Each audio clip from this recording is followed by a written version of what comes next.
ഈ 4 കുടുക്ക ഉണ്ടല്ലേ, ഈ കുടുക്ക പനന്റെ മുകളിൽ നിന്ന് അതിലിങ്ങനെ ഫില്ലായി വരും. രാവിലെ വെക്കും, പിന്നെ വൈകുന്നേരം ആകുമ്പോഴത്തേ വരും, പിന്നെ വൈകുന്നേരം വെക്കും, രാവിലെ വരും. അത് നേരെ ഇറക്കി താഴത്ത് വരുന്ന സമയത്ത് താഴത്തുനിന്ന് കുടിക്കുക. അത് നോ ലഹരി. ഇത് ശ്രീലങ്കയിൽ കൂടുതലും ഈ പനന്റെ മീനുള്ളത്. നമ്മുടെ ലക്ഷദ്വീപിൽ ഇത് നമ്മുടെ തെങ്ങിൻ്റെ ഉള്ളത്. അത് നല്ല ടേസ്റ്റാണ്. Hi friends, welcome back to snacks varieties. ഞാനിപ്പം ശ്രീലങ്കയിലെ ട്രിങ്കോമാലിയിലാണുള്ളത്. ഏത് സ്ഥലത്തും അതിൻ്റെതായ കുറേ പ്രത്യേക കാര്യങ്ങളും പ്രത്യേക കാഴ്ചകളൊക്കെ ഉണ്ടാവും. അപ്പോൾ നമ്മളെ ട്രിങ്കോമാലിയിലെ ഇന്നത്തെ എപ്പിസോഡ് അങ്ങനത്തെ കുറച്ച് പ്രത്യേക കാഴ്ചകളും മറ്റുമാണ്. നിങ്ങൾ സ്കിപ്പ് ചെയ്യാതെ മുഴുവനായിട്ട് കാണണം.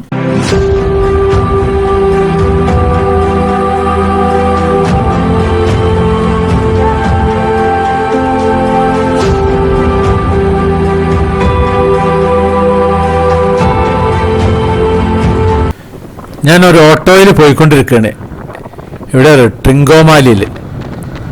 അപ്പോൾ ഇവിടുന്ന് കൊളംബോക്ക് 254 കിലോമീറ്ററാണ്. ഇവിടെ കുറേ ബീച്ചുകളുണ്ട്. അപ്പോൾ ഒരു ബീച്ചിലേക്കാണ് ഇപ്പോൾ പോകുന്നത്.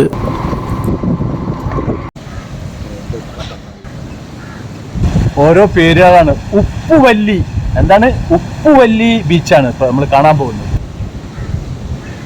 നമ്മൾ ലക്ഷദ്വീപിൻ്റെ ഒക്കെ ഒരു ലുക്കാണ് ഇപ്പോൾ ഇവിടെ കണ്ടിട്ട് എനിക്ക് തോന്നുന്നത്. നമ്മുടെ ഓട്ടോ ഇവിടെ നിർത്തിയിട്ട് ഞങ്ങളങ്ങനെ നടന്നു പോവാണ്. ഇവിടെ സ്കൂബയൊക്കെ ഉണ്ട്, ലക്ഷദ്വീപിൽ ചെയ്യുന്ന പോലെ ആ സംഭവം. അപ്പോൾ ഇവിടുന്ന് ഞാനിനി കടൽ തീരത്തേക്ക് അങ്ങനെ പോവുകയാണ്. കുറച്ച് നേരം ഇവിടെ ചിലവഴിക്കണം ഈ ഒരു ഉപ്പുവല്ലി ബീച്ചിൽ. ഈ ട്രിങ്കോമാലി സിറ്റിയിൽ നിന്ന് 6 കിലോമീറ്റർ വടക്ക് പടിഞ്ഞാറായിട്ട് സാമ്പലവത്തിൻ്റെ പ്രാന്തപ്രദേശത്ത് സ്ഥിതി ചെയ്യുന്നൊരു സ്വർണ്ണമണൽ തീരദേശ റിസോർട്ടാണ് ഈ ഉപ്പുവല്ലി. അതായത് ഗോൾഡ് സാൻഡ് എന്ന് പറയും ഇവിടേക്ക്. ഒരു സ്വർണ്ണ കളറുള്ള ഒരു മണലാണ് ഇവിടെ ഉള്ളത്. ഉപ്പ് വല്ലിയെന്നും പറയും, ഉപ്പ് വേലിയെന്നും ഇവിടേക്ക് പറയാറുണ്ട്. ഇതിൻ്റെ സമീപത്തൊരു നീലവേലി എന്ന് പറഞ്ഞിട്ടുള്ളൊരു ചെറിയൊരു ദ്വീപുണ്ട്. 2004 പിന്നെ ഇന്ത്യൻ മഹാസമുദ്രത്തിലെ സുനാമിയും ശ്രീലങ്കയിലെ ആഭ്യന്തര യുദ്ധവും മൂലം ഇവിടെ സന്ദർശകരുടെ എണ്ണം പിന്നെ കുറഞ്ഞു പോയിട്ടുണ്ട് ഈ ഉപ്പുവേലി ബീച്ചിൽ. പിന്നീട് 2010 മുതൽ പിന്നെ വീണ്ടും സന്ദർശകരുടെ എണ്ണം വർദ്ധിച്ച് ഇവിടെ ഒരു മുത്തുമാരിയമ്മൻ കോവിലുണ്ട് പുതിയതായിട്ടുള്ള.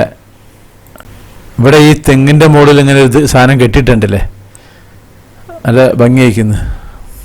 തെങ്ങൊക്കെ ഇങ്ങോട്ട് ചെരിഞ്ഞു വന്നിക്കുന്നു. ഇങ്ങോട്ട് കണ്ടമാനം തെങ്ങുകളുണ്ട്. ഒന്നൊരു പുഷ്ടില്ലാത്ത പോലത്തെ തെങ്ങുകളാണ് ഇവിടെയുള്ള തെങ്ങുകൾ. ഇതിൻ്റെ മുകളിലൊക്കെ ഈ കൂട് കെട്ടി ഉണ്ടാക്കിയിട്ടുണ്ട്. സന്ദർശകരാരും ഇപ്പോൾ ഇവിടെ കാണാനില്ല. ഇവിടെ സൺബാത്തിങ്ങിനുള്ള ആ ഒരു ബെഡ് കൊണ്ടുവന്നിട്ടുണ്ട്. നമ്മളെ യൂറോപ്യന്മാർക്ക് വന്നിട്ട് കിടക്കാൻ വേണ്ടിയിട്ട്. ഇത് നമ്മളെ കോക്സ് ബസാറിൽ ബംഗ്ലാദേശിൽ ഇങ്ങനെ നീളത്തിലിട്ടുണ്ടല്ലേ. ഞാനിപ്പോൾ ഇത് കുറച്ചു നേരം ഇങ്ങനെ ഒന്ന് സൺബാത്ത് ചെയ്യാൻ പോവുകയാണ്.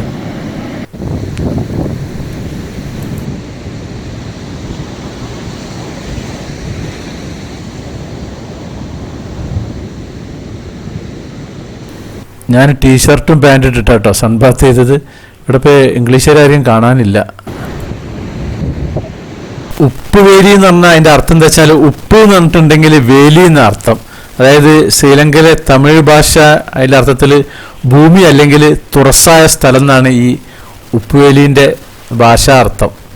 അപ്പം നമുക്ക് ഈ പരിസരമൊക്കെ ഒന്നിങ്ങനെ ചെറുതായിട്ട് കറങ്ങി നടക്കാമെന്ന് കാണാം. ഇവിടെ ഇങ്ങനെ ബോർഡും കാര്യങ്ങളൊക്കെ ഉണ്ട്. ഓരോ സ്ഥലത്തേക്കുള്ള ദൂരവും കാര്യങ്ങളും ഒക്കെ എഴുതി വെച്ചിട്ടുണ്ട്.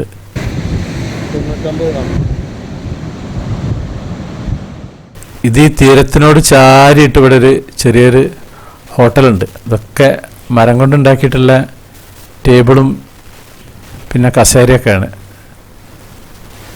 ആളുകളൊന്നുമില്ല സംഭവം. പിന്നെ ഇതിൻ്റെ സൈഡിലൊക്കെ പട്ട കൊണ്ട് തടുക്കൊണ്ടാണ് റൂഫ് മേഞ്ഞിട്ടുള്ളത്. ഇതാണ് പാസേജ്. ഇതുണ്ടല്ലേ, ഇതിൻ്റെ മുകളിലുണ്ട്. ഇതൊക്കെ ഓലയാണ് മേഞ്ഞിട്ടുള്ളത്. ഇവിടെ ഒരു പ്രത്യേകതരം ചെടി കാര്യങ്ങളൊക്കെ ഉണ്ട് ഇവിടെ.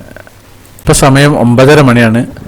അപ്പം ഞാനിവിടുന്ന് ഓട്ടോയിൽ വീണ്ടും പുറപ്പെട്ടിട്ടുണ്ട് അടുത്തൊരു ലൊക്കേഷൻ കാണാൻ വേണ്ടിയിട്ട്. റോഡൊന്നും അത്ര വലിയ തിരക്കോ കാര്യങ്ങളൊന്നും ഇവിടെ ഇല്ല. ഇപ്പോൾ ഇവിടെ ഒരു സെമിത്തേരിയൻ്റെ മുന്നിലാണ് നമ്മുടെ വണ്ടി നിർത്തിയിട്ടുള്ളത് 1939-45, അതായത് ട്രിങ്കോമാലി ബ്രിട്ടീഷ് യുദ്ധ സെമിത്തേരി എന്ന് അങ്ങോട്ട് പറയുക.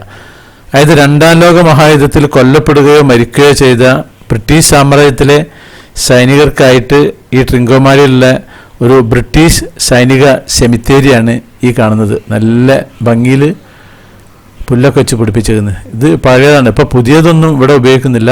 മുമ്പ് ആ കാലഘട്ടത്തിലുള്ള ആൾക്കാരുടെ സെമിത്തേരിയാണിത്. ബ്രിട്ടീഷുകാർക്ക് പുറമെ ഡച്ച്, ഫ്രഞ്ച്, ഇറ്റലി, ഈ ഇവിടെയുള്ള പിന്നെ സഖ്യസേനകളുടെ ശവകുടീരവും ഈ സെമിത്തേരിയിലുണ്ട്. ഇവിടുന്ന് 6 കിലോമീറ്റർ ദൂരമാണ് നമ്മുടെ സിറ്റിയിലേക്കുള്ളത്. ട്രിങ്കോമാലി നീലവേലി എന്നുള്ള റോഡിലാണ് ഈ സെമിത്തേരി സ്ഥിതി ചെയ്യുന്നത്. ശ്രീലങ്കയിലെ 6 കോമൺവെൽത്ത് യുദ്ധ സെമിത്തേരിയിൽ ഒന്നാണ് ഈ കാണുന്നത്. അപ്പം നമ്മളെ ഓട്ടോയിൽ വീണ്ടും കയറിയിട്ടുണ്ട്. ഈ ഒരു സൈഡിലൂടെ ഇങ്ങനെ പനൻ്റെ തോട്ടങ്ങളൊക്കെ ഒരുപാടുണ്ട്. നമ്മളുടെ പിന്നെ പനങ്കള്ളുണ്ടല്ലോ, മീര അതുള്ളൊരു സ്ഥലത്ത് പോയി നോക്കുകയാണ്. ഇവിടെ പോകുന്ന വഴിയിലൂടെ മീൻ കച്ചവടമൊക്കെ നടത്തുന്നുണ്ട്. ഈ പനൻ്റെ മീര വെക്കുന്ന ആ ഒരു ഭാഗത്താണ്. പുള്ളിക്കാരപ്പോൾ കൊണ്ടുവന്നിട്ട് വിരിക്കുന്നുള്ളൂ സാധനങ്ങൾ. ഇവിടെയാണ് ആ കട. അപ്പോൾ നമുക്ക് ഈ കടയും പരിസരമൊക്കെ ഒന്ന് കാണാം, എന്താ അവിടുത്തെ അവസ്ഥ എന്നൊക്കെ നോക്കാം. നല്ല മീര കിട്ടുകയാണെങ്കിൽ ഒരു ഗ്ലാസ് കുടിക്കുകയും ചെയ്യാം. ഇവിടെ അന്വേഷിച്ചപ്പോൾ ഇവിടെ മീര തീർന്നു വയ്ക്കുന്നു. ഇവിടെ മറ്റേ സാധനം ഉള്ളത്, ലഹരിയുള്ള കള്ള്, അത് നമുക്ക് ഹറാമാണ്. അപ്പോൾ ഇവിടുന്ന് കഴിക്കുന്നില്ല. അപ്പം നമുക്ക് ഇവിടുത്തെ ഈ പനകളിൽ വരുന്ന ഇതൊക്കെ നമുക്ക് വിശദീകരിച്ചൊന്ന് കാണാൻ നമുക്ക്.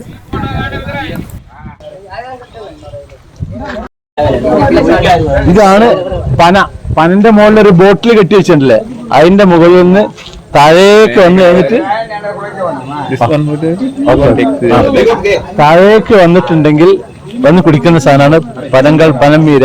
അതിന് ലഹരി ഉണ്ടാവില്ല. ഇതിന് കയറുന്നൊരു തോണി പോലെ കണ്ടില്ലേ, അങ്ങനെ ഇവിടെ എല്ലാ സ്ഥലത്തും കെട്ടി വെച്ചിട്ടുണ്ട്. കണ്ടോ?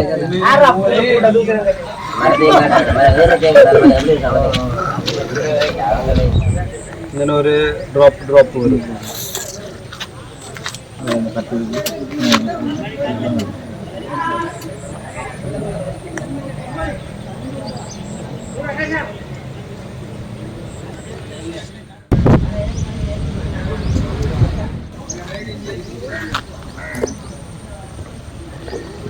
ഈ 4 കുടുക്കണ്ടില്ലേ, ഈ കുടുക്ക പനന്റെ മുകളിൽ നിന്ന് അതിലിങ്ങനെ ഫില്ലായി വരും. രാവിലെ വെക്കും, പിന്നെ വൈകുന്നേരം ആകുമ്പത്തേ വരും, പിന്നെ വൈകുന്നേരം വെക്കും, രാവിലെ വരും.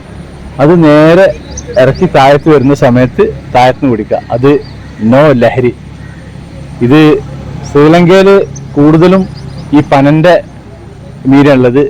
നമ്മുടെ ലക്ഷദ്വീപിൽ ഇത് നമ്മുടെ തെങ്ങിൻ്റെ ഉള്ളത്. അത് നല്ല ടേസ്റ്റാണ്. പക്ഷേ ശ്രീലങ്കയിലുള്ളതിന് മധുരം കുറവാണ്, ലക്ഷദ്വീപിലുള്ളതിന് നല്ല മധുരമാണ്. നമ്മുടെ തെങ്ങിൻ്റെ നല്ല മധുരം ഉണ്ടാവും. അപ്പം അതാണ് പനങ്കള്ളിൻ്റെ ഒരു സംഭവം. ഓക്കെ, കുടുക്കണ്ടില്ല, വലിയ കുടുക്ക വെച്ചേക്കുന്നു. അപ്പോൾ ഈ ഒരു എപ്പിസോഡ് ഞാൻ ഇവിടെ സ്റ്റോപ്പ് ചെയ്യാണ്. ഇനി അടുത്തതിൽ നമുക്ക് കാണാം.